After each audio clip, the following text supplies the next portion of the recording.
भाई छतरी का निशान है सुबह से बस।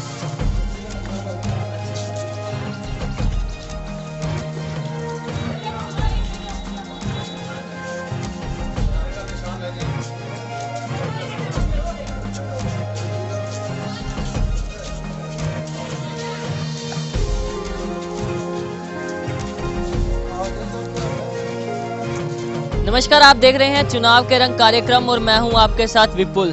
चुनावी बिगुल बज चुका है और सभी प्रत्याशी मैदान में उतर चुके हैं चुनाव के लिए। इस वक्त हम मौजूद हैं वार्ड 13 में, जहां से आजाद उम्मीदवार रामरतन अग्रवाल हमारे साथ है। हालांकि यहां से पिछले कार्यकाल में इनकी पत्नी सुधा अग्रवाल यहां से पार्षद थी। तो आइए इन्हीं से बातचीत करते हैं कि इनका चुनाव को लेकर क्या तैयारियां कर रहे हैं। अग्रवाल साहब, पिछली बार आपकी पत्नी सुधा अग्रवाल यहाँ से पार्षद थी, तो जनता का आपके प्रति क्या रुझान है? आप डोर टू डोर कैंपेन कर रहे हैं। जनता का हमारे प्रति बहुत ज़्यादा अच्छा प्यार है, बहुत ज़्यादा समर्थन है और परमात्मा से उम्मीद है और पब्लिक का आशीर्वाद है। तो भगवान ने चाह की बार भी हम दोबारा जीत कर आएंगे। अग्रवाल साहब, आपने भाजपा से टिकट मांगी थी, हालांकि भाजपा ने किसी और को दे दी, तो आप मेयर पद प्रत्याशी के लिए किसका समर्थन करेंगे, भाजपा का या किसी और का? किसी और का करेंगे।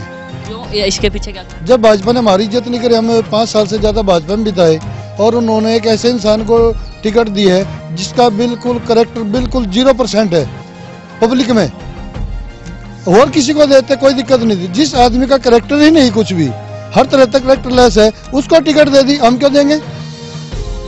हम नहीं देंगे बीजेपी का साथ और ना उसके मेयर को तो वोट देंगे हम। अग्रवाल साहब, पिछले कार्यकाल में आपकी पत्नी सुधा अग्रवाल यहाँ थी, तो क्या क्या विकास रहे हैं और अब अगर आप पार्षद बनते हैं तो क्या क्या विकास के मुद्दे रहेंगे? हमारे वार्ड नंबर 13 में, चाहे वो उड्डा का एरिया था और चाहे आउटर कॉलोनिया का एरिया था, यहाँ पे बिल्कुल भी चलने के लायक रास्ते नहीं थे। कच्ची गलियाँ थी, जगह जगह पानी भर रहे थे, पैदल भी आदमी पूरे वार्ड 13 में नहीं निकल सकता था।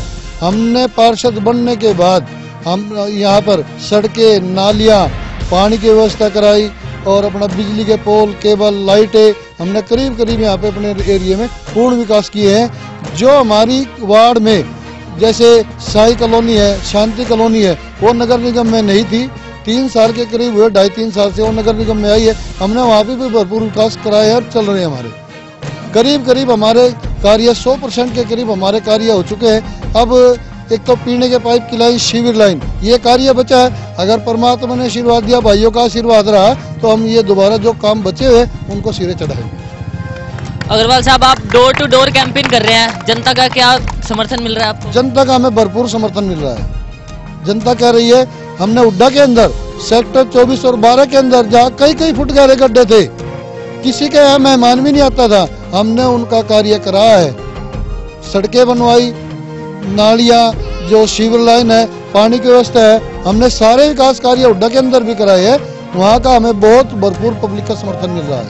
अग्रवाल साहब, आपके वार्ड से 2 आजाद उम्मीदवार, एक बीजेपी प्रत्याशी और कांग्रेस प्रत्याशी भी आपके सामने खड़े हैं मैदान में, तो आप किसे मानते हैं, किसकी है टक्कर आपके साथ? मेरी तो टक्कर किसी की नहीं है। मेरे तो पब्लिक ने इतना जबरदस्त आशीर्वाद दे रखा है, बहुत बहुमत से जीत होगी। पब्लिक ने इतना बड़ा आशीर्वाद दे रखा है, मेरे को जा भी जाता हूँ, पूरा समर्थन मिल रहा है। अब भाई कोई दिक्कत नहीं, आपने काम कराए हैं। ये छोटा चुनाव है, इसमें पार्टीबाजी, भाईचारे का चुनाव है, राजनीतिक कोई मुद्दा नहीं है इसमें, और हम आपको पूरा समर्थन देंगे, भरपूर कोशिश। हमने बातचीत करी रामरतन अग्रवाल जी से, अब आइए यहाँ पर मौजूद उनके समर्थकों से बात करते हैं कि उनका क्या कहना है। सर, आप रामरतन अग्रवाल जी का चुनाव में समर्थन कर रहे हैं, आप इनके साथ चल रहे हैं, तो क्या डोर टू डोर कैंपेन में क्या रिएक्शन मिल रहा है जनता का? जनता का रिएक्शन बहुत बढ़िया है। जनता के इसने काम किए हैं और आज तक किसी पे भी कोई पैसे का वो नहीं है, किसी पे कोई पैसा नहीं लिया, बगैर निस्वार्थ सेवा की है इसने। और जो इसके अपोजिशन जिसको टिकट मिला है वो पैसे लेके लोगों से काम कराता है। अब इसे पहले बनने से पहले ही लोगों को धमकी दे रहा वो, तो इसलिए जनता का भरपूर सहयोग इसके साथ है। सर, आप भी यहाँ मौजूद है, आप बताइए कि पिछले कार्यकाल में जब इनकी पत्नी पार्षद थी यहाँ से, तो क्या क्या विकास कार्य हुआ? ऐसा है जी, इनके पार्षद बनने से पहले इस कॉलोनी का अगर आप नक्शा देख लेते ना, आप आज रोड से आए होंगे तो इस तरह से आगे जैसे जिट रोड पे चले हो, और रात को आओगे तो आपको ऐसा दिखेगा जैसे मॉडल टाउन हो। और इनके चुनाव जीतने से पहले आप यहाँ पैदल भी नहीं आ सकते थे। ये हाल था, बड़े बड़े खड्डे थे, नालियाँ तो थी नहीं कहीं, ना कोई सड़क थी, ना नालियाँ थी, ना पोल थे, ना बिजली केबल थी, ना तार थी, ना स्ट्रीट लाइट थी, कुछ भी नहीं था। मैं तो अपनी तरफ से ये कहना चाहता हूँ, अगर किसी को चुनते हो ना तो ऐसे आदमी को चुनो। अगर इस तरह से जैसे काम इस आदमी ने किया है ना, अगर हमारा विधायक या MP जो भी चुना हुआ व्यक्ति है, अगर उसको सीख लेनी है तो यहाँ आके देखें और ये देखें कि जो जिसको जनता चुनती है उसको ऐसे ही काम करने चाहिए। इस आदमी ने हक अदा कर दिया और ऐसे ही जनता हक अदा करेगी इसको दोबारा चुन के। यहाँ पर और भी लोग मौजूद हैं और लोगों से बातचीत करते हैं। भाई साहब, यहाँ से राम रतन अग्रवाल जी के समर्थन में आप खड़े हैं, आप किसे मानते हैं कि इनकी टक्कर में और कौन है? यहाँ पर बीजेपी से भी प्रत्याशी है, कांग्रेस से भी आजाद उम्मीदवार भी है, कौन है इनकी टक्कर में?